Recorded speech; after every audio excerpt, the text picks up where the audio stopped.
Part snapping can be madness, but you really need to know what snaps to what.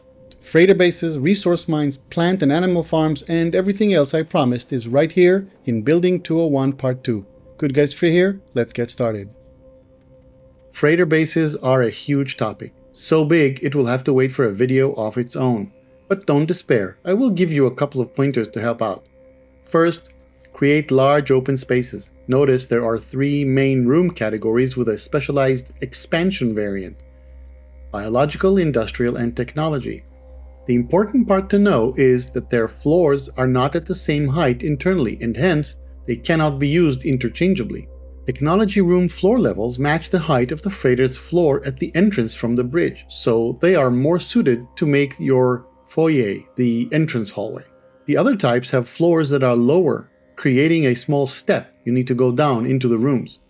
I recommend you create a large technology room floor area, starting close to the bridge entrance and looking back at it, decorate it somehow that it stands out. From this room, create the other areas as you see fit. Again, it's a giant topic, not for this video, but hopefully this will give you a good starting point.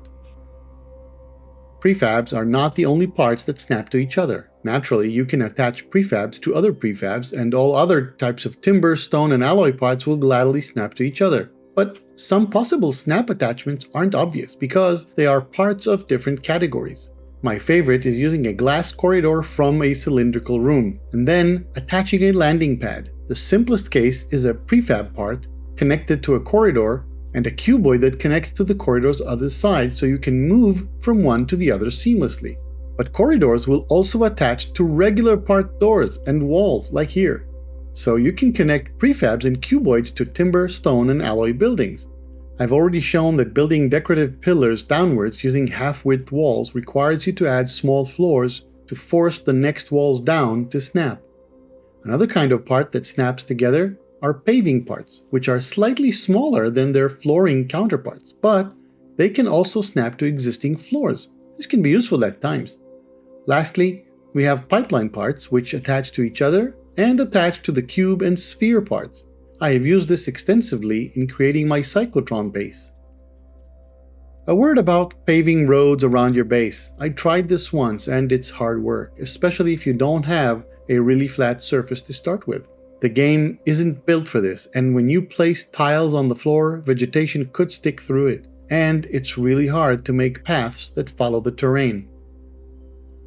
Electrics other than lights are complex, but the thing everybody struggles with at first are these doors. They're odd because they close when you attach power. So if you place a door and connect it directly to power, it'll be closed forever. Not what we want, right?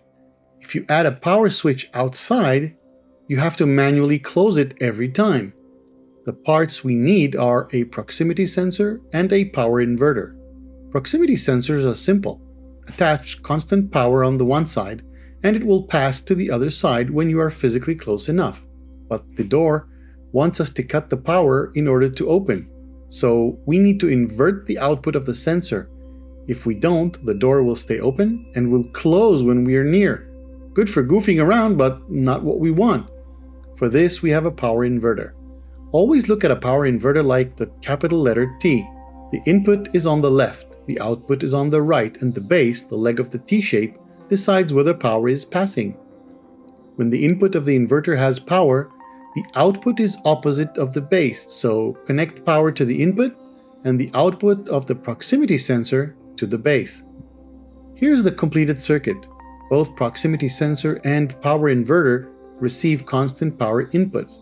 The sensor's output goes to the inverter's base. The inverter's output goes to the door. And voila! The same is true for power doors. Let's back up and take a look carefully. We can see both the proximity sensor and the power inverter are receiving constant input power. We see the proximity sensor isn't sensing me, and therefore its output is red, no power. And therefore the power inverter is passing power to the output and the door is closed. As I'm walking towards the door, the sensor notices me and its output becomes blue. Shortly after, the output of the power inverter becomes red and the door opens. Did you notice it wasn't immediate? This is a topic for a different video. Finally, it's time to talk about considerations for different types of bases, starting with resource mines. The first consideration is the type of resource. Maybe you need this resource or you want to sell it. Though in recent updates there is no resource lucrative enough, it seems. So find a planet that has the resource you want. If you don't have one yet, go to your catalog, find the material and use Locate Substance, like I explained in a previous video. Notice that certain resources always come together, and this depends on the biome of the planet. Next, you need the survey device installed on your multi-tool to find a hotspot. Look for S-Class, but don't waste a lot of time. Settle for A-Class if you find one. Once you found a hotspot, look for a nearby power hotspot within 300 U distance. It will make your life much easier. Try to place the base computer in the middle between the two.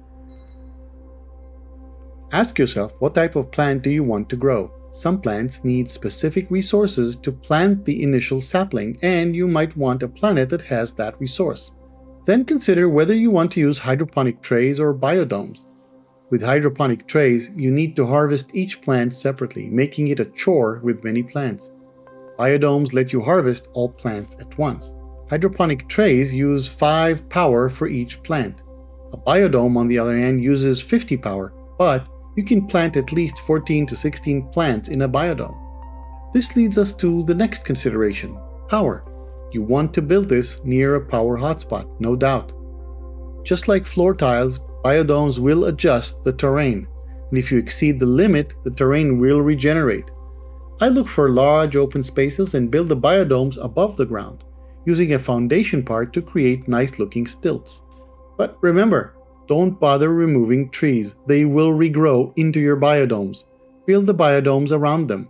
In your main base building, don't forget to place a couple of refiners and some standing planters for a great supply of carbon.